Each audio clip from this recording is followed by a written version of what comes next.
സംസ്ഥാനത്ത് 2 ദിവസത്തേക്ക് കൂടി മഴ മുന്നറിയിപ്പ്. മഴ കണക്കിലെടുത്ത് ഇന്ന് തിരുവനന്തപുരം ജില്ലയിലെ വിദ്യാഭ്യാസ സ്ഥാപനങ്ങൾക്ക് അവധി പ്രഖ്യാപിച്ചു. കേരള, കർണാടക, ലക്ഷദ്വീപ് തീരങ്ങളിൽ മത്സ്യബന്ധനത്തിന് വിലക്കുണ്ട്. അടുത്ത 3 മണിക്കൂറിൽ കേരളത്തിലെ തിരുവനന്തപുരം, കൊല്ലം, പത്തനംതിട്ട, ആലപ്പുഴ, കോട്ടയം, ഇടുക്കി, എറണാകുളം, തൃശൂർ ജില്ലകളിൽ ഓറഞ്ച് അലർട്ടാണ്. ഒറ്റപ്പെട്ട ഇടങ്ങളിൽ ഇടിമിന്നലോടുകൂടിയ ഇടത്തരം മഴയ്ക്കും സാധ്യതയുണ്ട്. തമ്പാനൂർ വെള്ളക്കെട്ടിലായിരിക്കുകയാണ്. കനത്ത മഴയിലാണ് തമ്പാനൂരിൽ വെള്ളക്കെട്ട് രൂപപ്പെട്ടത്. യാത്രക്കാർ ദുരിതത്തിലാണ്. തിരുവനന്തപുരത്തും കിഴക്കേക്കോട്ടയിലും വെള്ളക്കെട്ട് കാരണം വലിയ രീതിയിലുള്ള ബുദ്ധിമുട്ടും അനുഭവിക്കുന്നുണ്ട്. SP ശ്രീനന്ദ ചേരുന്നു കൂടുതൽ വിവരങ്ങളുമായി. ശ്രീനന്ദ, പെരുമഴ ഇങ്ങനെ തോരാതെ പെയ്തുകൊണ്ടിരിക്കുകയാണ്. തലസ്ഥാന ജില്ലയാകെ വെള്ളക്കെട്ടിൽ മുങ്ങിയിരിക്കുന്നു. മഴ മുന്നറിയിപ്പുകൾ, ജാഗ്രതാ നിർദ്ദേശങ്ങളൊക്കെ എങ്ങനെയാണ് ഇനി വരുന്ന മണിക്കൂറിൽ ഉണ്ടാവുക?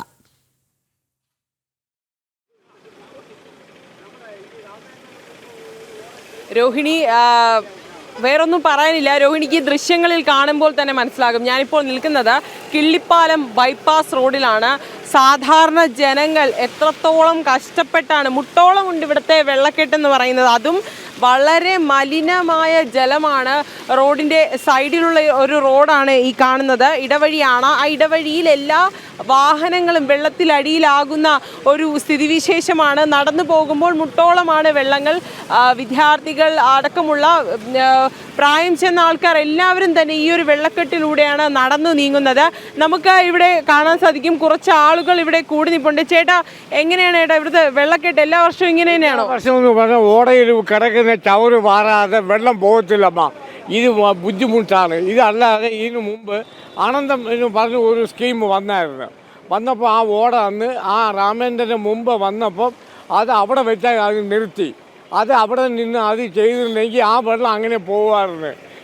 ഓടയിലുള്ള മലിനമായിട്ടുള്ള വെള്ളമല്ലേ ഈ കിടക്കുന്ന മലിനമായിട്ടുള്ള വെള്ളവും ചവറ് കിടപ്പുണ്ട്. ആവശ്യം പോലെ ചവറ് കിടപ്പുണ്ട്. ഈ രണ്ടും ഇപ്പം ഈ ചേട്ടാ, നമ്മളിപ്പോൾ കാണാൻ സാധിക്കും നഗരസഭ ഇവിടെ എത്തി. ഇപ്പോഴാണ് അവർ ഈ മാലിന്യങ്ങളൊക്കെ നീക്കം ചെയ്യുന്ന ആ ദൃശ്യങ്ങൾ നമുക്ക് കൃത്യമായി തന്നെ കാണാൻ സാധിക്കുന്നു. ഇപ്പോഴാണ് നഗരസഭയുടെ അധികൃതരെത്തി ആ ഒരു മാലിന്യങ്ങൾ, പ്ലാസ്റ്റിക് മാലിന്യങ്ങൾ നീക്കം ചെയ്യാനുള്ള നടപടി സ്വീകരിക്കുന്നത്. ഒരു പ്രശ്നമുണ്ടാകുമ്പോൾ മാത്രം, അല്ലെങ്കിൽ ഒരു മഴക്കെടുതി ഉണ്ടാകുമ്പോൾ മാത്രമാണ് നഗരസഭ ഉണർന്ന് പ്രവർത്തിക്കുന്നതിൻ്റെ ഏറ്റവും വലിയൊരു തെളിവാണ്. എന്തെങ്കിലും പ്രശ്നമുണ്ടായാൽ മാത്രമേ അവർ ഇങ്ങനെ വന്ന് എടുക്കുകയുള്ളൂ. എന്തായാലും ഇപ്പോഴാണ് ഈ ഒരു വേസ്റ്റ് അല്ലെങ്കിൽ ഈ ഒരു മാലിന്യം നീക്കം ചെയ്യാനായി ഇവർക്ക് തോന്നിയിരിക്കുന്നത്. എന്തായാലും ഈ ഒരു ആളുകളുടെ ദുരിതം കണ്ടെങ്കിലും ഇത് ഇങ്ങനെ ഒരു മഴ പെയ്യുന്ന സമയത്തല്ലാണ്ട് മറ്റ് സമയങ്ങളിൽ വന്ന് ഈ ഒരു നീക്കം ചെയ്യണമെന്നാണ് ഇവിടെയുള്ള ആളുകളുടെ ആവശ്യം. ചേട്ടാ, ഇവര് നേരത്തെ വന്നില്ലല്ലോ, ഇപ്പോഴല്ലേ എടുക്കുന്നില്ല? ചവർ അങ്ങനെ കിടക്കുകയാണ്. നഗരസഭ ഇപ്പോഴല്ലേ വന്നത്? വന്നിട്ട് നഗരസഭ കൊണ്ട് ഒരു പ്രയോജനമില്ല.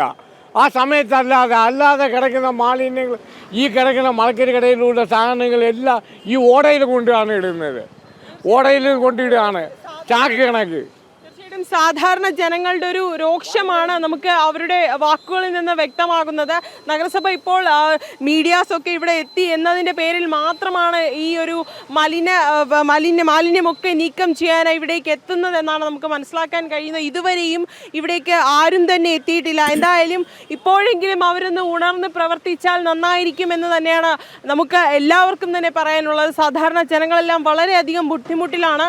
തുടർന്ന് മറ്റ് വെള്ളക്കെട്ടുള്ള സ്ഥലങ്ങളിലും ഇതുപോലെ അവർ എത്തിപ്പെട്ട ഒന്ന് ശുചീകരിക്കണമെന്നാണ് സാധാരണ ജനങ്ങൾ ആവശ്യപ്പെടുന്നത്. എന്തായാലും മാധ്യമങ്ങൾ ഇടപെട്ടത് മൂലം നഗരസഭയ്ക്ക് ഒന്ന് ഉണർന്ന് പ്രവർത്തിക്കാനുള്ള ഒരു അവസരം മാധ്യമങ്ങളാൽ നമുക്ക് ചെയ്യാൻ കഴിഞ്ഞു എന്നതാണ് ഇതിൽ ഏറ്റവും കൂടുതൽ നമ്മൾ എടുത്തു പറയേണ്ട കാര്യം. രോഹിണി. ശരി ശ്രീനന്ദ, എന്തായാലും സംസ്ഥാനത്ത് പെരുമഴ തുടരുകയാണ്. വരും ദിവസങ്ങളിലും മഴ മുന്നറിയിപ്പുണ്ട് എന്ന് മാത്രമല്ല, തലസ്ഥാന ജില്ലയാകെ വെള്ളക്കെട്ടിലാണ്. അതിന് ഇടയാക്കുന്നത് നഗരസഭയുടെ കൃത്യമായ ഇടപെടലില്ലാത്തതാണ്. ശുചീകരണം ഒന്നും മഴക്കാലത്തിന് മുന്നേ നടത്താത്തതുകൊണ്ടാണ് ഇത്തരത്തിൽ പല റോഡുകളും വെള്ളക്കെട്ടിനടിയിലാകാൻ കാരണം എന്നുള്ള ആരോപണം കൂടി ഉയർന്നു വരുന്നുണ്ട്.